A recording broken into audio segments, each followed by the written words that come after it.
नमस्कार दोस्तों, मेरे YouTube चैनल में आपका स्वागत है। आज मैं आपके लिए लेकर आई हूँ ज्ञान गंगा और आज हम करेंगे आत्म मंथन। तो भगवान ब्रह्मा जी ने जब सृष्टि की रचना की तो उन्होंने पेड़ पौधे, वनस्पति, छोटे छोटे जीव जंतु, बड़े बड़े जीवधारी और पशु पक्षियों को बनाया। उसके बाद उन्होंने देखा कि इनमें से कोई भी सृष्टि के संचालन में समर्थ नहीं। तब उन्होंने अपनी शक्ति से संपन्न मनुष्य का निर्माण किया और उसे पूरे ज्ञान के साथ में अपना प्रतिरूप बनाकर धरती पर भेजा। और जब भगवान ने देखा ब्रह्मा जी ने कि ये मनुष्य तो मेरा ही प्रतिरूप है, तो अब मुझे निश्चिंत हो जाना चाहिए। और भगवान फिर ब्रह्मा जी निश्चिंत हुए और निश्चिंत होकर वे गहन निद्रा में चले गए। और जब वो गहन निद्रा में चले गए तो ऐसे ही हजारों वर्ष बीत गए।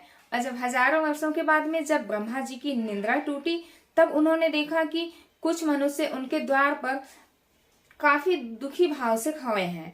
अब वो मनुष्यों के पास गए और उनसे उनका दुख का कारण पूछे कि मानो मैंने तो तुम्हें अपना प्रतिरूप बनाकर भेजा है, उसके बाद तुम इतने दुखी क्यों, आखिर कारण क्या है। तो मानव बोले कि प्रभु, आपने सृष्टि के संतुलन के लिए हम मानव को बनाया और फिर आपने सृष्टि का संचालन हमारे हाथ में दे दिया, परंतु हम में से ही कुछ मानव अपने निजी स्वार्थवश सृष्टि के संचालन में बाधा उत्पन्न कर रहे हैं, जिससे सृष्टि का संतुलन डगमगा रहा है। तो क्या होता है, फिर ब्रह्मा जी मुस्कुराए और मुस्कुराकर ब्रह्मा जी बोले कि हे मानव, चिंता न करो। और वे मानव को लेकर कहाँ गए, विष्णु लोग चले गए, विष्णु जी के पास में। और जब विष्णु जी के पास गए वहां मानव ने विष्णु जी से अपनी समस्या बताई।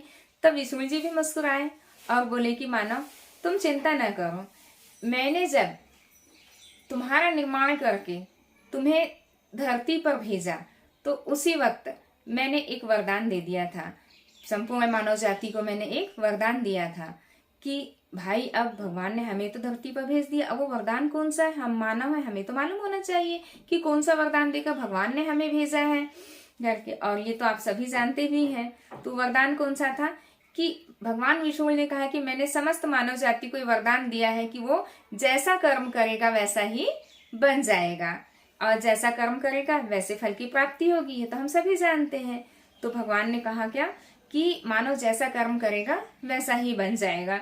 यदि वह समस्त प्राणी मात्र के प्रति अपने हृदय में प्रेम का भाव जागृत रखता है और समस्त प्राणी मात्र के लिए सबके हितों की रक्षा करता है, तो वो किस श्रेणी में आ जाएगा, वो मेरा प्रतिरूप कहलाएगा, वो सुर की श्रेणी में आ जाएगा। और यदि कोई मानव समस्त प्राणी मात्र के प्रति हिंसा की भावना जगाएगा और अपने भीतर अहंकार का भाव लाएगा और दूसरों को नुकसान पहुंचाएगा, तो वो मेरा प्रतिरूप नहीं होगा, वो असुर की श्रेणी में आ जाएगा। ये तो भगवान निर्धारित कर चुके थे। और बोले कि यदि कोई मानव अपने मानवता के नियम तोड़कर असुर की श्रेणी में आता है तो बोले समय समय पर उसके अहंकार को नष्ट करने के लिए मैं स्वयं धरती पर मानव रूप में अवतरित होऊंगा।